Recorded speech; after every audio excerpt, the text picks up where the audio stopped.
n'oublie aucun de ses bienfaits.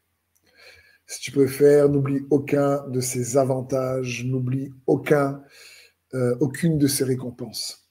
Imaginons qu'un salarié, qu'un travailleur oublie les bienfaits, les avantages sociaux qu'il a dans son travail. Par exemple, imaginons quelqu'un travaille où il oublie qu'il a des congés. Ou quelqu'un travaille et il oublie qu'il a, par exemple, la possibilité, avec son entreprise, d'avoir des tickets restaurants.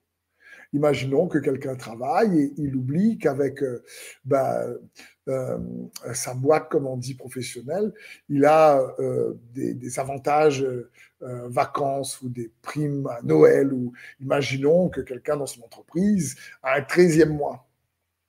C'est des bienfaits. Je ne pense pas que un salarié ou quelqu'un va oublier ses bienfaits dans son travail. On est en général bien au courant de ses bienfaits, de ses avantages qu'il est possible de recevoir selon la loi.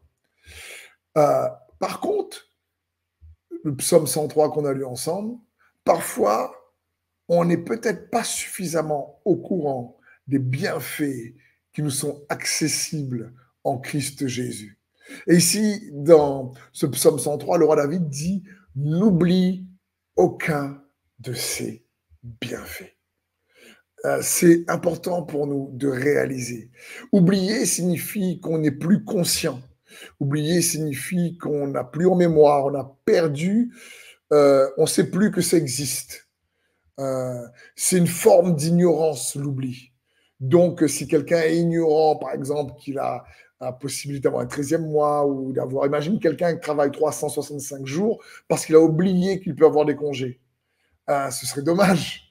Et c'est un peu dans ce sens qu'ici le roi David dit, mais n'oublie aucun de ses bienfaits.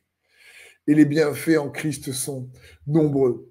J'ai entendu parler d'une histoire d'un voyageur à l'époque où on prenait les bateaux pour aller de l'Europe aux États-Unis, par exemple, et qui avait économisé pour payer le ticket pour aller habiter dans le Nouveau Monde. Et sur le bateau, il avait fait des petites réserves dans son sac, petite boîte un peu de biscuits, un peu comme des crackers, pour pouvoir se ravitailler chaque jour. Et alors que les autres allaient manger au restaurant, lui il restait dans sa chambre, il regardait un peu la mer, il maigrissait, il mangeait vraiment une petite ration parce que c'était long le voyage à l'époque.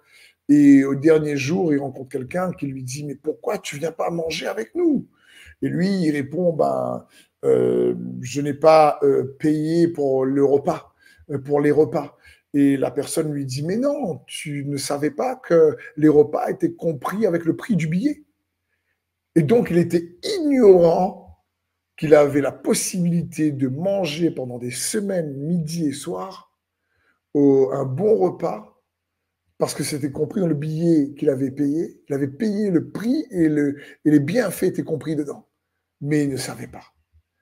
Et du coup, il a mangé des crackers. Et j'aimerais te rappeler quelques bienfaits incroyables.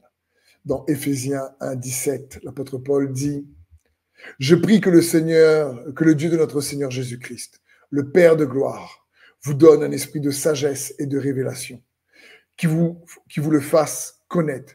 Je prie qu'il illumine les yeux de votre cœur pour que vous sachiez quelle est l'espérance qui s'attache à son appel. » Voilà un bienfait phénoménal.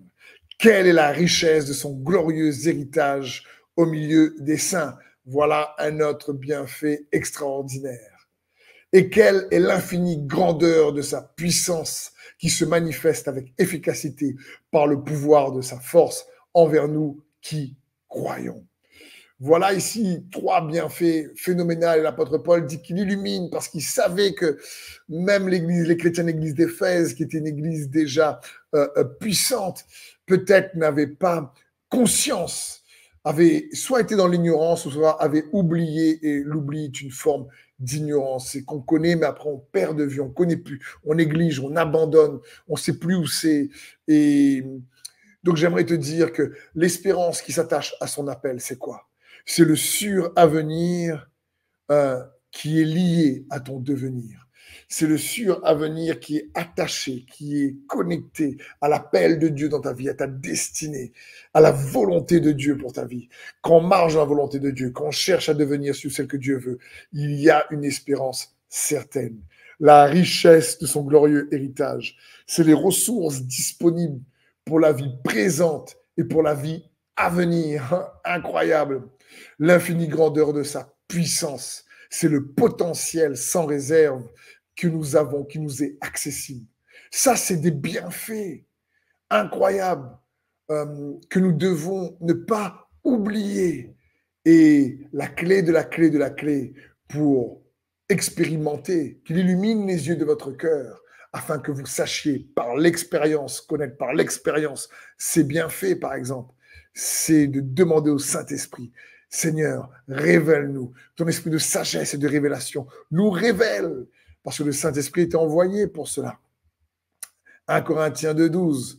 Or, nous n'avons pas reçu l'esprit du monde, mais l'esprit qui vient de Dieu, afin de connaître les bienfaits que Dieu nous a donnés par sa grâce.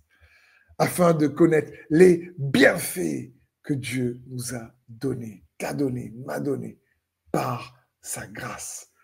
Waouh, waouh, waouh, Jésus, merci pour tes bienfaits. Saint-Esprit, révèle-nous ces bienfaits. Que nous ne soyons pas ni ignorants, ni oublieux. Dans le nom de Jésus, je te prie pour mes frères, mes sœurs,